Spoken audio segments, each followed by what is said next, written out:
Hey there, greetings from Salem, Oregon. I'm here at Seabright Gardens, and this is a nursery and display garden and farm that my friends Kirk Hansen and Thomas Johnson run, and it is absolutely beautiful. If you ever get a chance to come down here, it is well worth the visit. You can shop for plants, you can stroll their gardens, and you can learn your plants. So I'm gonna look for the last of the plants that are on your list, and we're gonna call it good. So thank you guys for following along, and I hope these videos have helped you with the course. So let's finish up. So another genus in Sapondaceae, actually a new member of Sapondaceae, along with the maples actually, is the genus Aesculus. So these are the chestnuts. So this particular one is horse chestnut, which is Aesculus hippocastanum.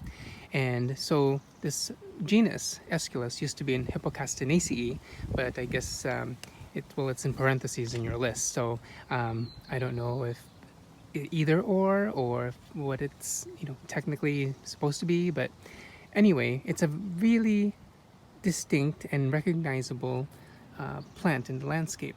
So certainly the foliage gives it away. Palmate leaflets there, and when in fruit they're typically very spiny and distinct. And so there's two Aesculus on your list, and one is the largest one of the two, again using kind of process of elimination to identify the two members of this genus that are on your list. So big leaf, and then the other one not so large leaf but more grown for its flowers, and that particular one is Aesculus excarnea, so known as the red horse chestnut. So they're very distinct trees if you look for foliage and also flowering. So Hippocastanum tends to have the flowers and of course the large fruit, and then the red flowers on Aesculus excarnea. I'm here in Salem, Oregon at the Oregon Garden, and it's my first time here, and I've been looking around and there's quite a few plants on your list that are growing here. So let's study and have a tour of the garden. I'm here in the Axis Garden at the Oregon Garden here in Salem, and it's actually a really nice space. And as you can see, they've only used one plant or one tree, and it happens to be a maple. So let's have a closer look as to the genus Acer.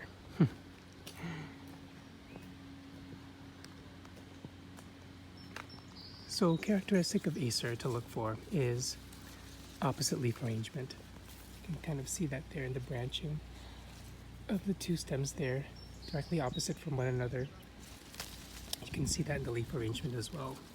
So this particular selection, I actually looked it up, is a variety called Pacific Sunset, and it's a hybrid of Acer truncatum, which is not on your list, and Acer platanoides, the Norway maple, which is on your list. And you can kind of see the leaf shape and the influence of Norway maple on this particular selection.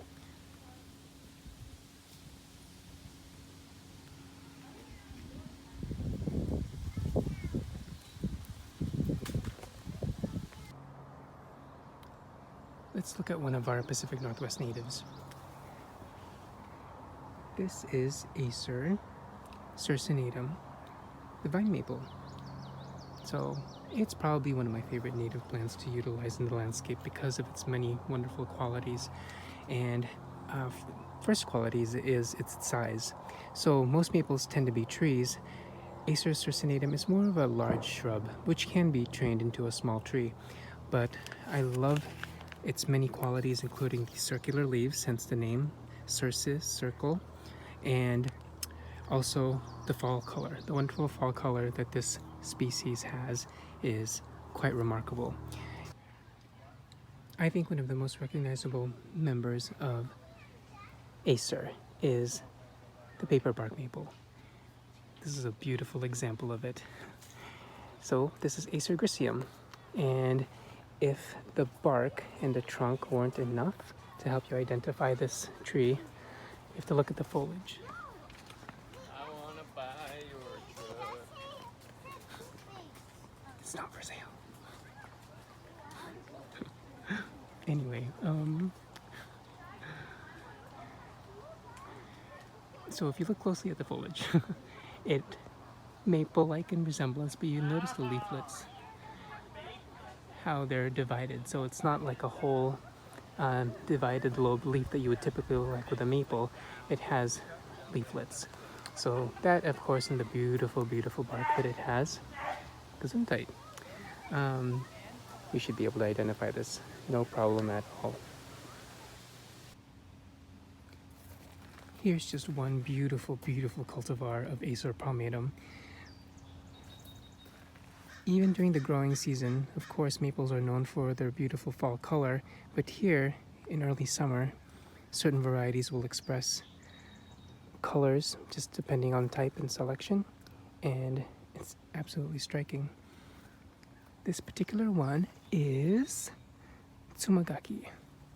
Not one I'm not familiar with, but I think is very attractive with the varying degrees of red that's expressed in the tips of each leaf and backlit. It's even far more dramatic. I think that's the beauty of Japanese maples in the landscape.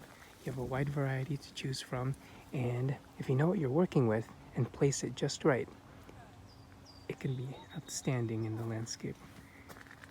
Magical, even, if I would say so.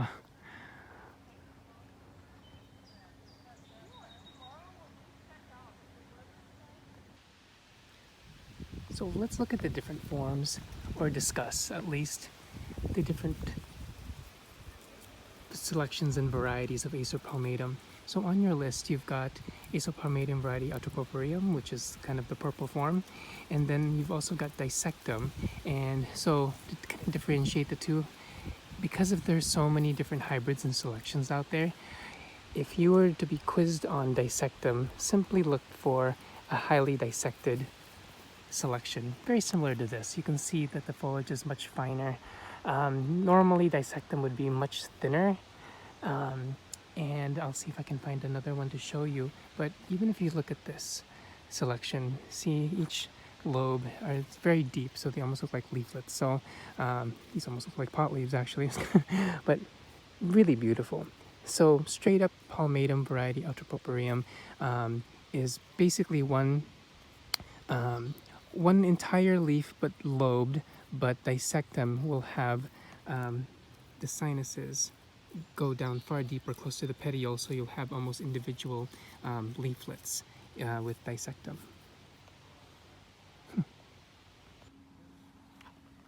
I want to point out this selection that caught my eye here at the Oregon Garden. Here in their conifer collection, they have a wonderful, wonderful variety of maples in here. And this one caught my eye. This one's called Emerald Lace, and it is a palmatum. And this is what I would consider very close to what Dissectum would be. As you can see, it almost looks like individual leaflets, although it is just one leaf here. But look how finely dissected this particular selection is. It's quite extraordinary. Very delicate, very dense, but it's a beautiful, beautiful texture. So it almost doesn't look like a maple, does it? All right, let's talk about butterfly bushes in the family Scrophulariaceae and the genus Buddleia. So this is your typical butterfly bush that you will see. This is probably a selection, but it pretty much is reminiscent of the iconic invasive weed that you'll often see on roadsides and just seeding everywhere. But they're certainly breeding them now for sterility. So, because people love them in the landscape. They're beautiful, colorful, fragrant, and of course attract butterflies, so, and other pollinators. So they've been breeding for sterility, and the result is actually a wide variety of colors, dwarfer forms, so they're more tidy, but this is your typical Buddleia, and Buddleia davidi is the species that we'll often see, and it's the most common. Now there's a plant next door here that is on your list, well, technically not on your list, but reminiscent. I think this is a hybrid, but on your list you have the species Buddleia globosa, and this is very reminiscent of the straight species. The straight species is actually finished blooming, but this is probably one of its hybrids. So globosa tends to be more perfectly spherical and round. So this might be a selection or a cross with globosa influence for sure, because the habit and the texture of the leaves is almost identical to globosa, but the flowers here are a little bit different, but the color is about the same. And you can't mistake globosa because they're just perfectly round compared to the conical shape of the inflorescence of Davidii. So like that. So that's more your classic Buddleia. But again, like I said, there's hybrids between the two or several other species in the hopes of breeding for more compact forms and, most importantly, sterility.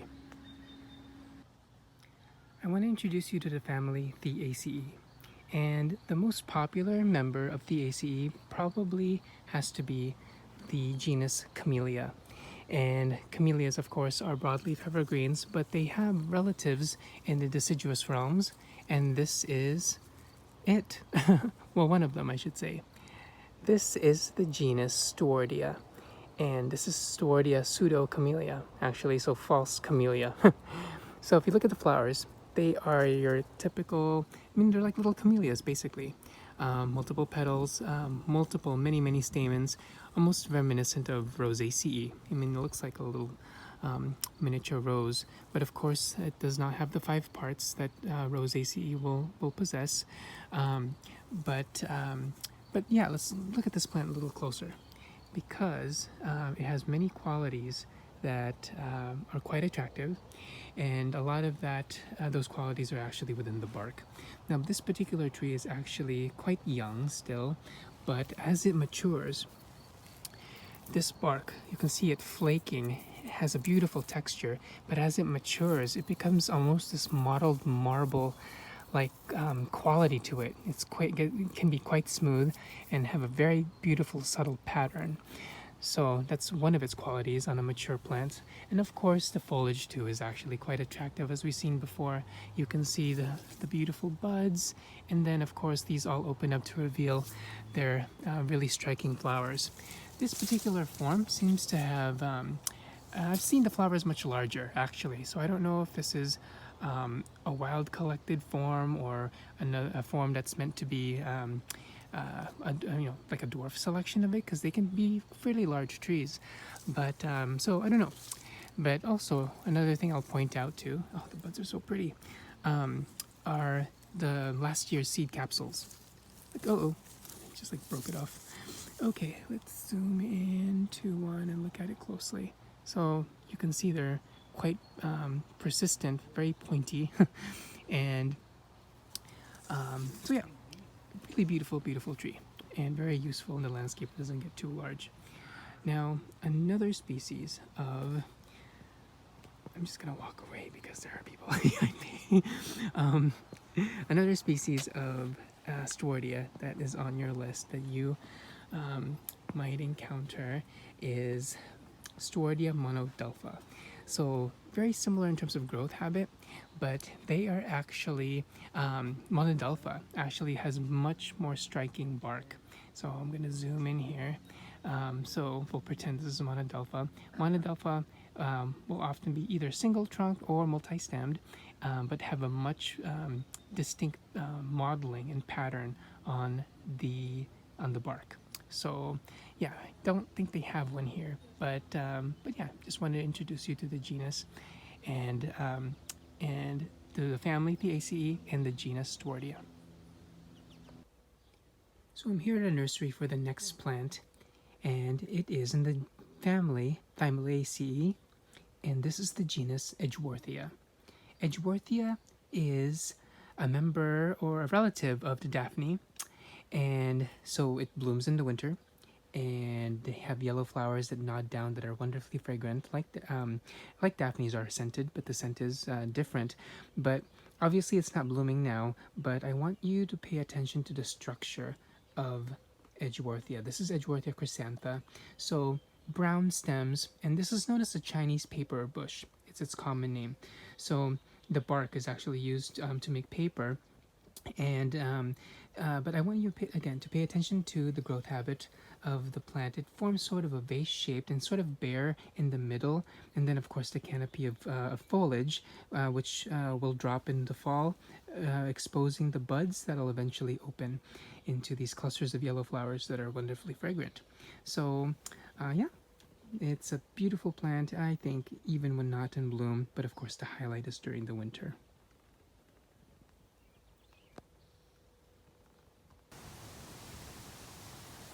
So a very well-known member of Ulmaceae has to be this tree here.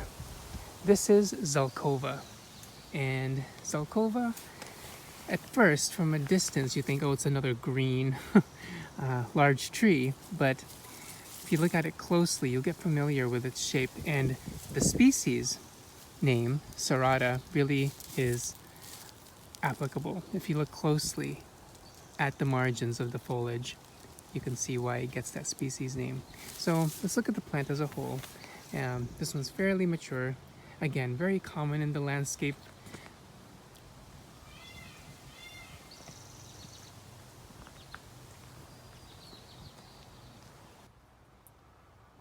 This should be an easy genus to recognize and remember.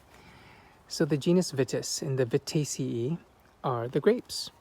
And I think most people have seen and know what grapevines look like, but if not, this is it. They are a vining, aggressive vining plant, and you can see the fruit they're developing. But this particular one, it's on your list, Vitis vinifera. This particular selection is Vitis vinifera, variety or form purpurea, the purple-leafed ornamental grape, is quite beautiful in the landscape and utilized, as you can see why when it's backlit, especially with the color as it develops, is quite striking.